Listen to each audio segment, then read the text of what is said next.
Mode de gouvernance pertinente, évidemment, en ce sens que ça permet au moins d'adresser plusieurs questions essentielles qui touchent à la fois au développement, à la fois à la démocratie, à la fois aux questions de liberté publique. C'est pour ça que nous pensons qu'au Cameroun, en réalité, adhérer au PGO va nous aider à résoudre beaucoup de problèmes en interne. C'est certainement un mode de gouvernance pertinent parce que c'est fondamentalement un mode de gouvernance démocratique. C'est un processus dans lequel interviennent les citoyens de tous bords. Et c'est un élément qui peut permettre de faire efficacement et effectivement le contrôle citoyen. Je pense que le gouvernement ouvert constitue un des facteurs pertinents pour aller de l'avant dans l'efficacité et la performance des politiques publiques. Les idées ou le partenariat pour le gouvernement ouvert, c'est une initiative à saluer parce que c'est une initiative qui promeut la bonne gouvernance avec ces trois éléments qui sont connus, à savoir les questions de transparence, les questions de participation citoyenne à la gouvernance publique et puis aussi les questions de redevabilité. Donc ces éléments-là sont au cœur de ce partenariat qui est un cadre d'influence en fait des gouvernements pour que on travaille davantage à promouvoir la bonne gouvernance. Pour moi, surtout, ça aide dans le combat contre la corruption et les mauvaises pratiques. C'est déjà un cadre d'échange que ça crée en tant que membre de ce partenariat, mais également ça crée quand même des contraintes qui font que les différents pays, par rapport au respect de ces normes-là, font des efforts oui, pour améliorer l'état de leur gouvernance. Avec le PGO, il y a plus d'intégrité, plus de transparence, donc plus de redevabilité de la part de l'État vis-à-vis du citoyen. Pour moi, il s'agit d'un mode de gouvernement pertinent, en ce sens que grâce au partenariat pour le gouvernement ouvert, on arrive à implémenter beaucoup d'actions en matière de promotion de la gouvernance. Je prends le cas de la transparence, de la lutte contre la corruption, de l'efficacité de l'administration, du renforcement de la démocratie, des droits humains. Cela aussi permet d'améliorer les relations entre le gouvernement et la société civile. Quand on parle de gouvernement ouvert, on se pose la question, on ouvre le gouvernement pour qui? Pour ses bénéficiaires, pour plus de transparence, pour rendre plus compte aux citoyens et aussi les impliquer davantage dans les décisions politiques et la conduite des réformes politiques. Et c'est dans ce sens-là que seulement un gouvernement ou une gouvernance peut être considérée comme étant efficace.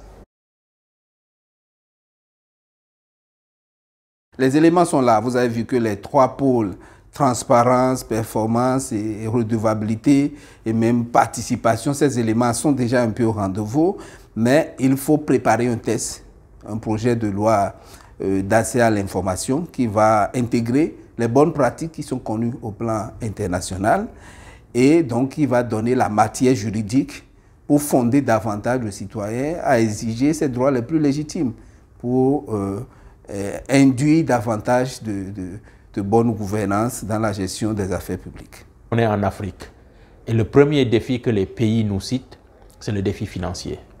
Honnêtement, parce que pour mettre en œuvre des réformes de gouvernement ouvert qui ne sont autres que des réformes politiques, il faut des ressources financières. Ensuite, il y a les défis d'ordre technique. C'est-à-dire qu'aujourd'hui, depuis sa création, au niveau du PGO, on a une communauté qui est très active, de 79 pays membres et 20 gouvernements locaux, avec plus de 4000 engagements qui ont été adoptés depuis 2011. Ce qui fait que ça draine tout un tas de connaissances techniques, de connaissances thématiques très pointues. Et pour naviguer dans cet espace, vous avez besoin de comprendre ces réalités thématiques, ces réalités techniques et sectorielles. Au Burkina, il faut dire que pour encore approfondir la mise en œuvre du gouvernement ouvert, ce qui reste à faire, c'est continuer en fait, à porter le message du gouvernement ouvert au sein des collectivités territoriales, donc impliquer plus le niveau local. On collecte des données, on les publie, donc on montre directement au gouvernement qu'est-ce qui doit être fait et comment, au lieu de dire tout simplement ceci doit être fait. Le gros défi, c'est le financement. Il faut plus de ressources pour s'assurer d'une mise en œuvre exacte ou en tout cas d'une mise en œuvre complète des actions de développement. Et au-delà du financement, il y a aussi la nécessité d'initier des actions de communication, de sensibilisation et de conscientisation à l'endroit des citoyens afin de faciliter le processus d'appropriation du gouvernement ouvert. Le fait que la gouvernance ouverte est en quelque sorte devenue une finalité en elle-même, je ne pense pas que ce soit la meilleure approche pour vraiment adopter la philosophie d'une gouvernance ouverte. Parce qu'en fin du compte, la gouvernance ouverte est un moyen et le seul objectif est d'être une démocratie et de permettre aux citoyens d'exercer leurs droits. Le public a un droit de regard sur le gouvernement ouvert, même au niveau national et au niveau local, parce que le public a le droit de savoir qu'est-ce qui passe, comment on traite, par exemple, les services au niveau local, au niveau national. Le public est partie prenante dans le processus. La société civile, quand même, doit se mettre aujourd'hui dans une posture de collaboration. Pas collaboration, pas de complot, mais de collaboration. Quand je parle de collaboration, ça veut dire que c'est une posture qui est très responsable, qui sera une posture qui lui permettra de soutenir un débat documenté avec des propositions concrètes en vue d'améliorer ce que fait le gouvernement. Je pense que le rôle de la société civile, c'est cela. Examiner bien sûr les propositions du gouvernement, examiner les politiques publiques, mais en y apportant des observations qui soient constructives et qui permettent d'aller de l'avant. C'est-à-dire qu'on ne soit plus juste dans une posture de critique, de dire que ça ne va pas ici, ça ne va pas là, non, mais de dire que oui, si on améliorait tel ou tel aspect, en faisant telle ou telle chose ou en posant tel ou tel acte, je pense que c'est cette posture. Et c'est ce que favorise aujourd'hui, et ça c'est un des acquis du PGO, c'est ce principe de co-création. Il y a un rôle très important des associations, de la société civile d'une manière générale, pour communiquer davantage sur le processus, sur le programme PGO et recueillir et récolter l'output et les attentes des citoyens. Et par la suite, dans la phase de la mise en œuvre, la société civile joue un rôle aussi important pour contrôler aussi, évaluer la mise en œuvre de l'ensemble des engagements et aussi pour contribuer dans la mise en œuvre. Il y a plusieurs associations qui prennent en charge même la réalisation et la mise en œuvre de certains engagements, tels que par exemple tout ce qui est communication, tout ce qui est formation, développement des sites web en utilisant des plateformes open source. Donc vraiment en Tunisie, la société civile est très active, elle contribue énormément dans le processus et dans la réalisation de l'ensemble des engagements PGO. Notre rôle, c'est de faire en sorte que nous puissions avoir des engagements pertinents, des engagements qui soient réformateurs et des engagements qui contribuent à améliorer les conditions de vie des citoyens. Donc, la prise en compte des réelles préoccupations et priorités des populations lorsque nous élaborons les engagements pris par le gouvernement et les instances du gouvernement. La société civile ne doit pas se limiter à jouer le rôle du plaidoyer, mais elle doit beaucoup plus accompagner l'administration dans la mise en œuvre de ces engagements. Bien sûr, le défi qui se pose, c'est celui du financement de la société civile. Donc, il faut chercher des mécanismes très pertinents pour accompagner la société civile, pour réussir ensemble, le gouvernement et la société civile, à satisfaire le citoyen qui est la finalité finale de ce gouvernement ouvert.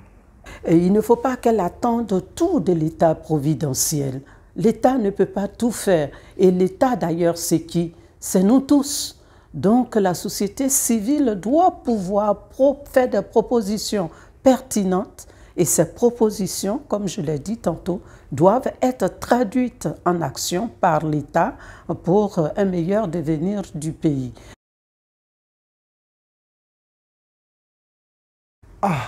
Le projet PAGOF nous en a apporté beaucoup. Les 2 jours de séminaire nous permettent de voir ce que les autres font. Il y a beaucoup de partage d'expériences, partage aussi des défis, parce qu'il y a des gens qui ont devancé sur un certain nombre d'agendas et qui ont déjà éprouvé des difficultés, qui ont aussi appris des leçons. Donc nous, notre approche, c'est d'apprendre des échecs des autres et des succès des autres. Ça nous donne un espace de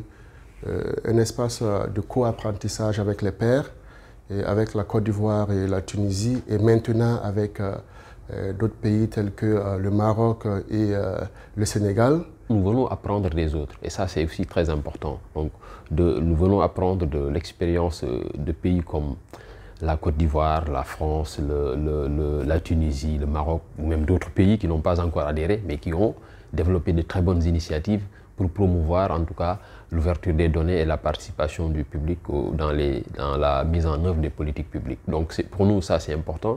L'autre aspect aussi, c'est les échanges informels que nous avons avec bien sûr nos partenaires du projet PAGOF, mais également de l'AFD en général, mais également avec les autres pays sur des initiatives qui sont développées. Donc pour nous, c'est vraiment un cadre de partage et d'échange qui permet aux uns et aux autres de se bonifier à travers les pratiques qui sont présentées et les différentes expériences qui sont vécues dans d'autres pays. Même si c'est une petite expérience que nous avons acquise, nous devons être prêts à la partager avec les autres. Nous, avant, on parlait de la bonne gouvernance, on nous parlait des principes de la bonne gouvernance, la transparence, l'égalité, l'équité, l'efficacité, l'efficience.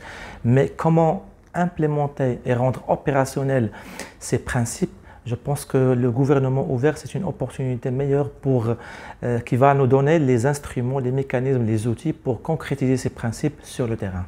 Ça nous encourage aussi à avancer parce que ça nous montre aussi qu'il y a un manque à Madagascar, mais qu'on nous donne déjà, on découvre déjà lors de ces conférences-là ce qu'on peut faire pour combler ce manque. Plus important, normalement, connaissant que la globalisation est une réalité, alors là, on ne peut pas travailler en isolation. Il faut travailler en collaboration avec pays amis pour partager et, comme on dit, produire la synergie. Parce que normalement, ressources, ce n'est pas illimité. Il y a un manquement de ressources, alors il faut partager les expériences, les bonnes pratiques, même les ressources, sans duplication, comme on dit. L'apport le plus important du projet PAGOF, c'est l'accès à un réseau qui nous permet d'apprendre des expériences d'autres pays et d'autres organisations. Alors, le PAGOF, depuis 2 ans, nous accompagne dans la co-création de nos différents plans d'action nationaux. La société civile nous accompagne à travers le renforcement des capacités des acteurs en charge du PGO au Burkina Faso. Je vous cite quelques exemples d'accompagnement. La société civile, le PAGOF a aidé à former les facilitateurs qui ont eu la charge de conduire les consultations publiques. Le PAGOF a formé les membres du comité technique de suivi et évaluation sur comment communiquer avec les médias. Vous savez, l'aspect innovant du PAGOF, c'est qu'ils invitent des pays qui ne sont pas encore membres du PGO, ou des pays qui sont éligibles et qui n'ont pas encore adhéré, ou des pays qui sont loin d'être éligibles mais qui s'intéressent au gouvernement ouvert. Et ces pays-là, d'habitude, ils nous posent tellement de questions que souvent, pour y répondre, c'est très difficile. Donc, les amener ensemble à travailler avec des pays qui sont déjà membres et qui ont fait leurs preuves, ça leur permet d'avoir des impacts concrets.